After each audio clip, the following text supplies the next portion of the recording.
Hi, this is Jessica DePazzi, and you're listening to Shadow Work Library. On this podcast, we explore what keeps us from living out our greatest timelines and how we can transmute our more challenging patterns into some of our most unique gifts and talents. This is shadow work from the Gene Keys perspective, otherwise known as the 64 archetypes of humanity. So today we're diving into the Shadow of Vanity and the Gift of Discrimination. This is the 12th gene key. We're going to be exploring vanity's obvious and subtle forms of expression, how this shadow manifests in us as individuals and in society, from social media to spiritual communities and seeker communities, and then we'll learn how to transmute the shadow into its gift of discrimination. Now, if you've got a brain like I do, discrimination doesn't sound like much of a gift. I mean, it sounds kind of like a hate crime or something, but it's a really, really great one. This is the clear, authentic expression of our true selves. And this gift, when we can calibrate it, it allows us to see past appearances and past groupthink, to feel the real meaning behind things, the real vibration behind things. It also allows us to create world-class art and conscious business, which is really cool. In fact, at the end of this episode, I have a kind of proposal for those of you listening who are fellow creatives and fellow makers, but more on that soon. So whether you're new to the concept of gene keys or you've been working with them for a while, I think there's something in here for everyone. Now, before we dive deeper into today's episode, I want to invite you to open up Apple Podcasts, Spotify, or wherever you're tuning in from, and leave a review if you're liking the show. On Spotify, you're able to leave comments now on any episode. And really, I'm interested to know what resonates with you most on Shadow Work Library. Your feedback not only helps me improve and gives me insights on what's most helpful to you, but it also helps new listeners find this show. And also, I'm not going to be coy here. It also just feels good to know that you're out there and liking what I'm doing. Alrighty, thanks again for listening. Now back to the show. Well, I usually just get right to the topic at hand, but I haven't talked about what the gene keys are in a while and why they're helpful in our process of aligning with our greatest timelines. So let's do that really quick. The Gene Keys is essentially a book and a system developed by Richard Rudd. This is a spiritual and personal development tool, a synthesis of ancient wisdom and modern insights designed to help us understand why we do some of the things that we do from an amoral lens, meaning how can we work with that energy instead of against it, right? Let's take what's right and wrong out of the equation and just look at our behaviors as not exactly problems to be solved, but to look at them with curiosity and look at some of our less than ideal, like maybe character traits or qualities or patterns as fertilizer, because it turns out our greatest gifts and talents are intricately woven throughout these darker aspects of being human. Now, what's really drawn me to the Gene Keys as a guide for my spiritual practice and contemplative practice is that it brings in knowledge from so many different forms of theology, science, philosophy, and modern psychology. So if you like to see how different cultures and spiritual practices connect, I'm positive that the Gene Keys are a system that you'll really enjoy. And when we're talking about shadow work, for me, this is one of the most practical ways to go about doing it. And so how is it used? Well, it's a bit like how someone would use astrology or even MBTI, a Myers-Briggs, to understand how we're designed, right? To understand the box that we're working within, to really optimize that box, and then eventually increase our capacity to live so much and increase our capacity to operate in so many different kinds of ways and break out of that box. So each gene key represents a specific archetype, a pattern of behavior and energy that we all experience to some extent. There are 64 of these gene keys in total, and they influence these different aspects of our life and our consciousness, whether it's relationships, prosperity, or purpose, and so on. Now, I won't go through how it all works because that's on their website. So you can go to genekeys.com/free profile.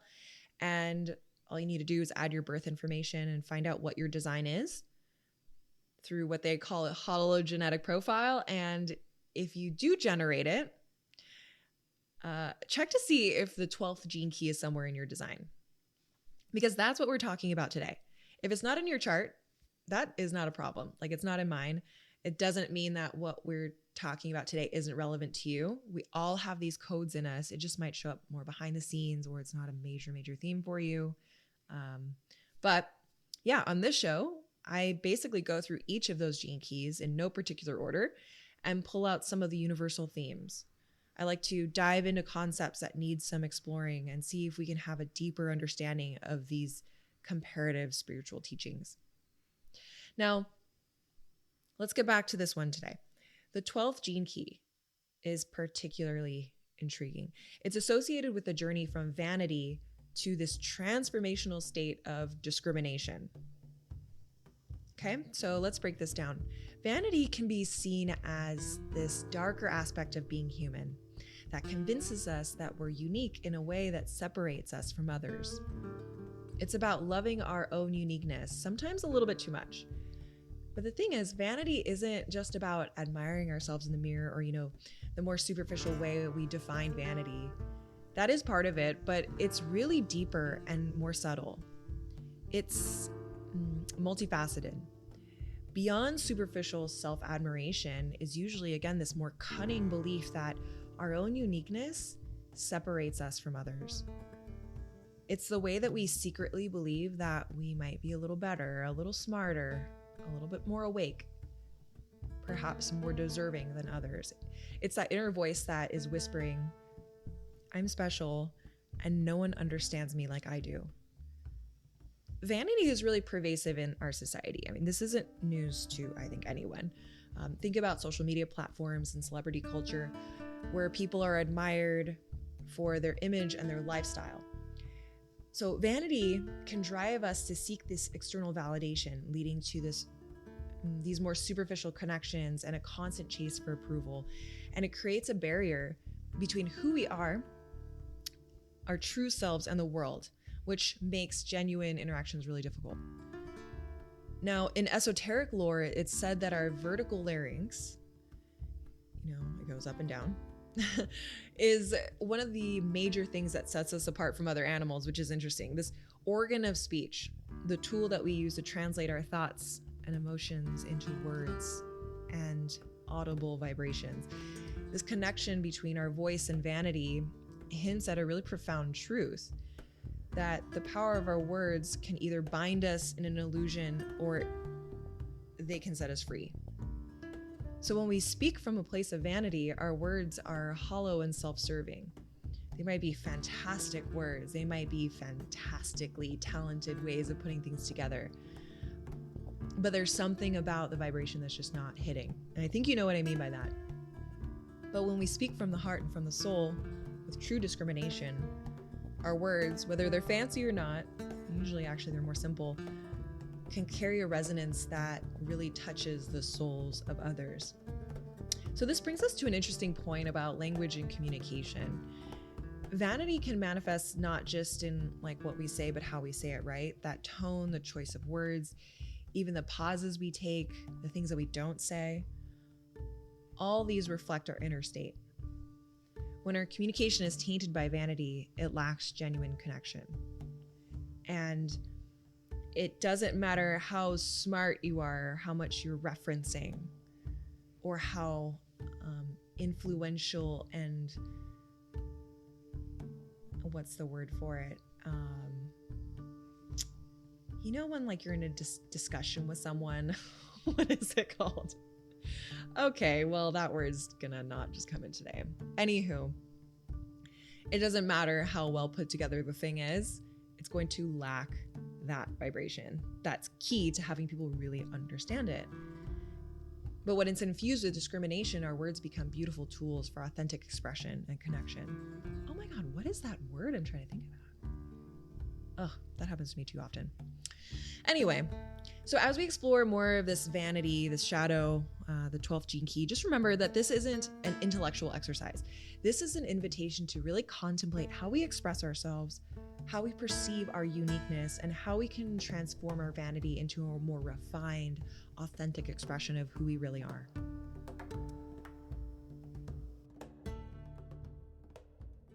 Let's start with the obvious manifestations of vanity.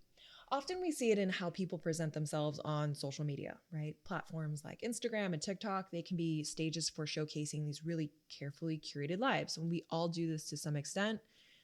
If you're on social media, it's just kind of part of the thing.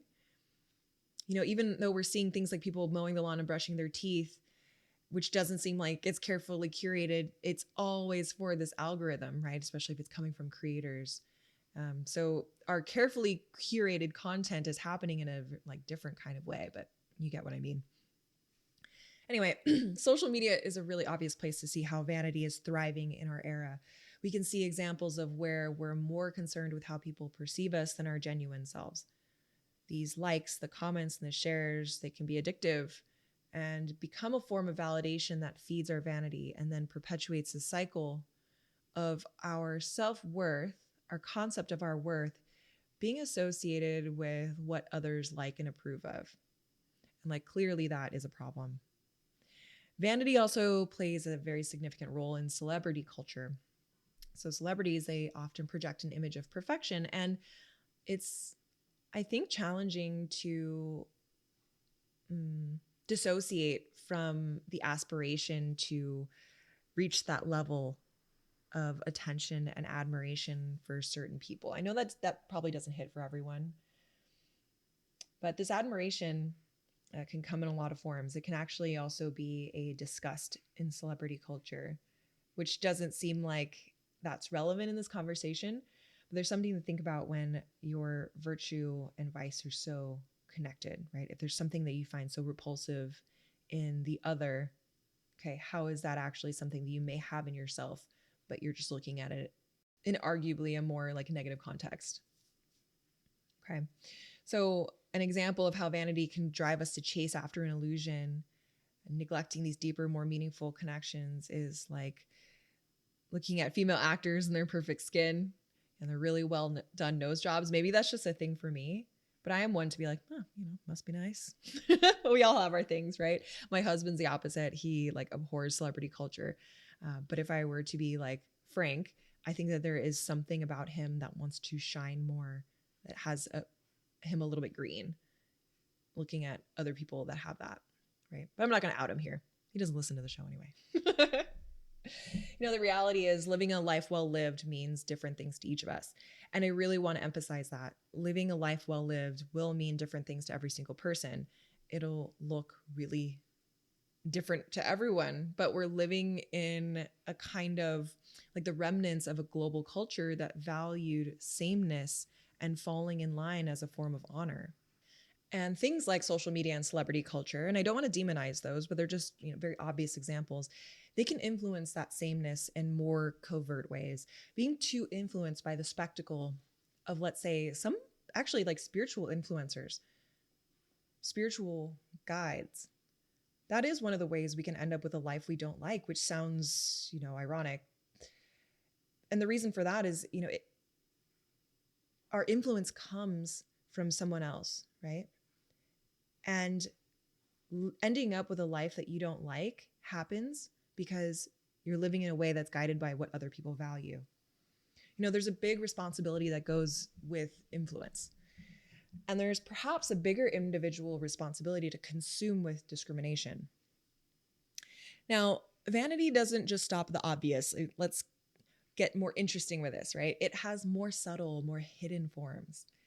Vanity can manifest as a sense of superiority, but a really quiet, private kind. A quiet and private kind of elitism.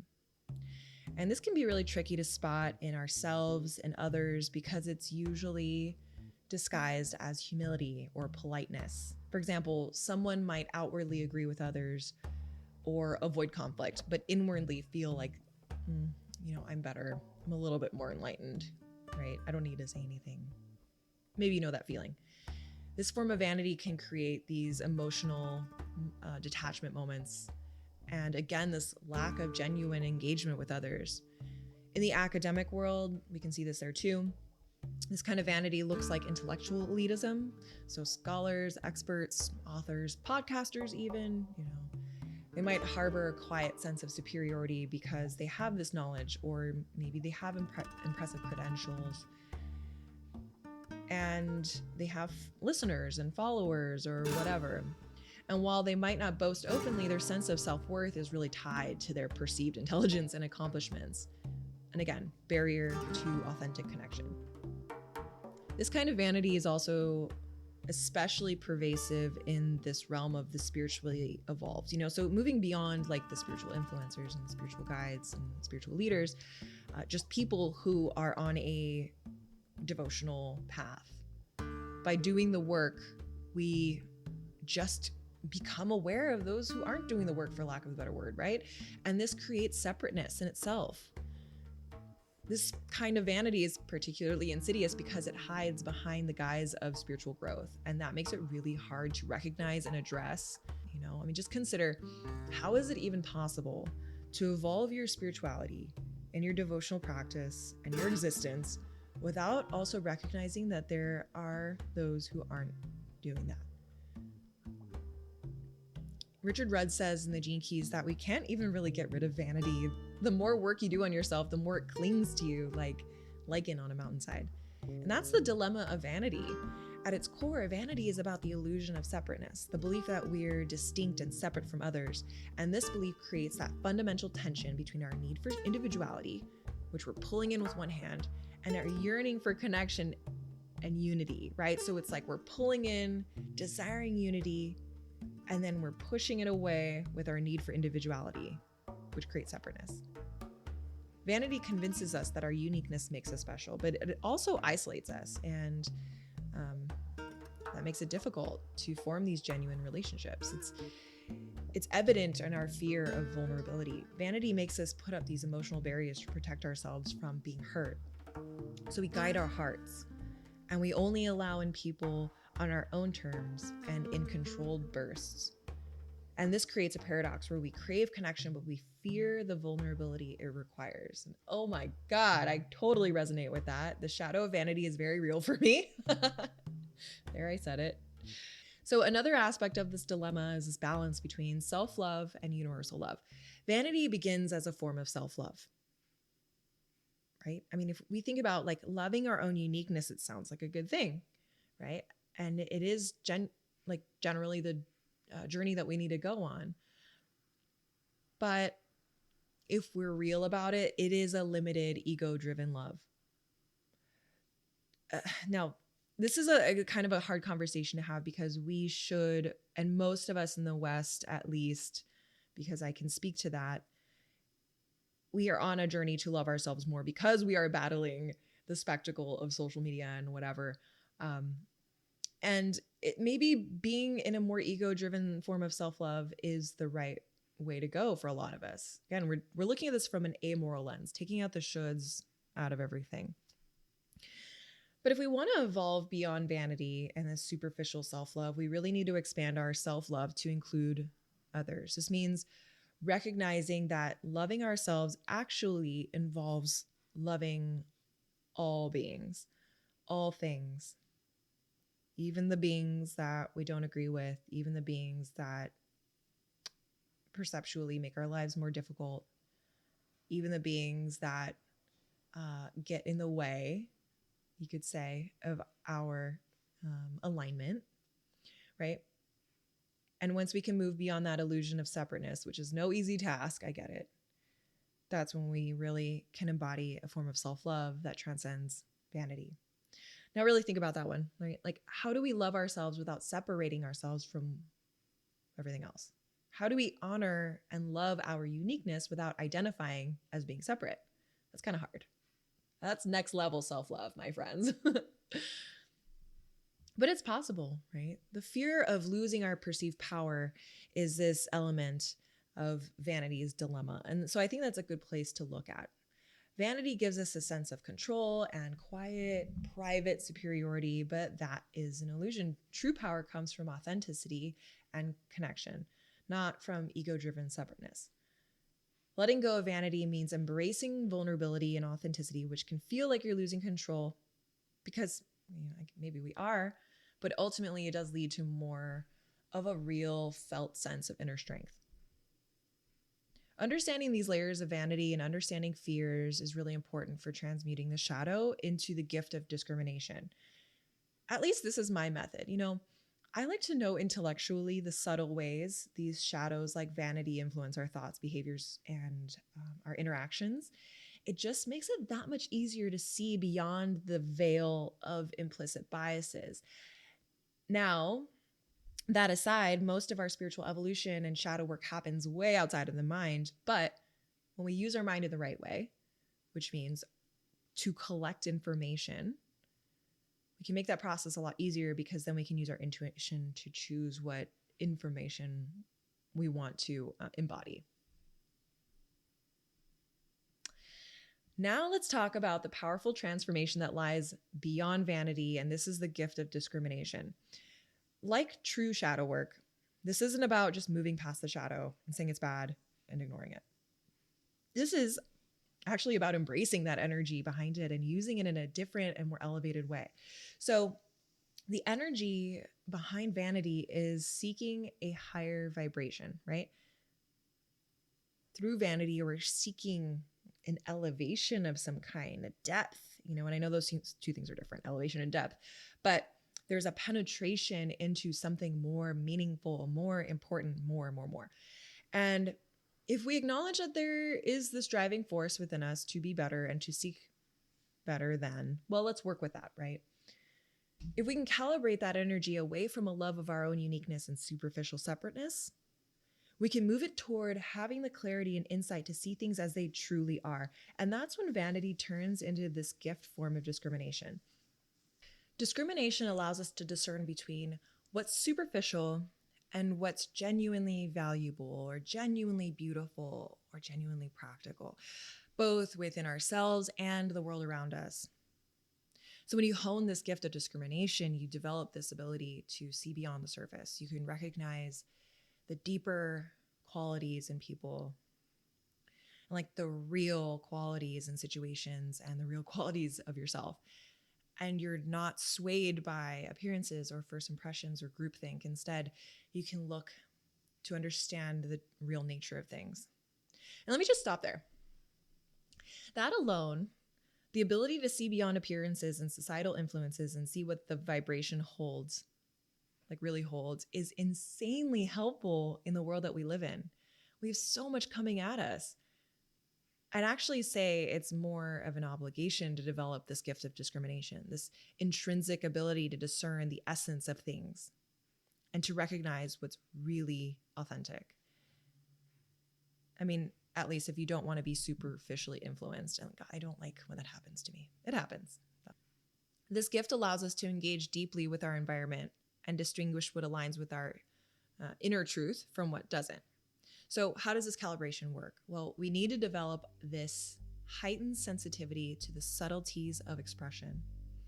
This is about a deep understanding of the expression of the human experience. And I'm not talking about psychology or like reading body language. Those are technical skills. Knowing those things can help, but they can also be easily manipulated, and we can get stuck in our heads. One of the ways that I know how to do this is through art. To develop a highly calibrated sensitivity to the subtleties of vibration, it just makes sense to me to start with communicating our own deep feelings and emotions and creating works that resonate with authenticity and truth.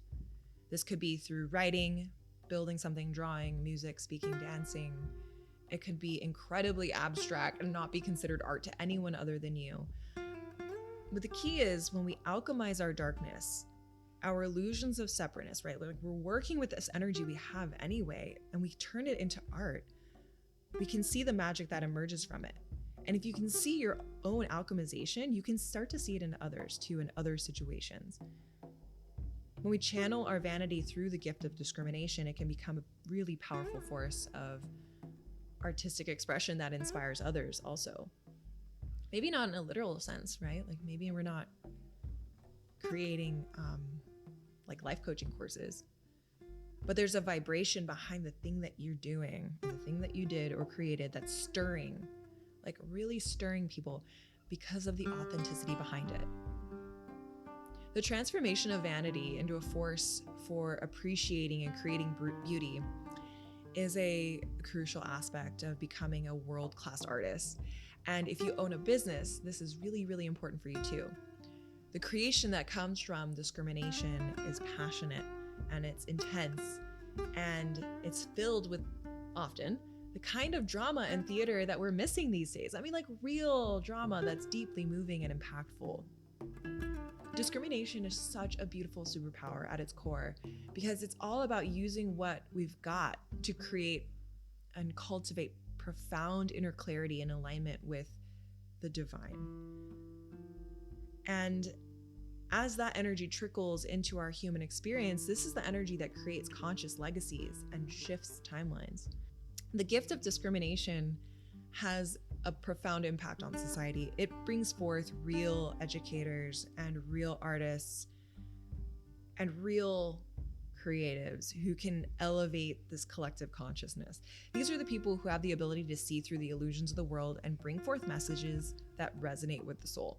These are the people that carry a transformational energy that inspires others to really seek these deeper truths and authenticity in our lives. And just as a friendly reminder, this is not just for artists. This is really a call for all of us to seek authenticity and express the deepest truths of our soul in whatever way. You know, this is a call for us to be perhaps forms of living art that transcend the superficial and just let our freak flags fly. Because it turns out that flag actually has more of an ability to touch the universal heart than what we might think. Okay, so let's do a hard transition here. I mean, perhaps it's not that hard because we're talking about conscious creators and whatnot, but this is something that I've been sitting on for a long while, and that's putting a virtual group together to chat Gene Keys specifically for any of you out there who are creators and business owners. Now, really, that can mean whatever you want, but in essence, if you're a maker, a creative, an entrepreneur, a healer, I'd like to connect. And there's a lot of power in groups of open-minded, open-hearted people who are movers and shakers and doing things and bring a lot of these concepts into very practical sort of application.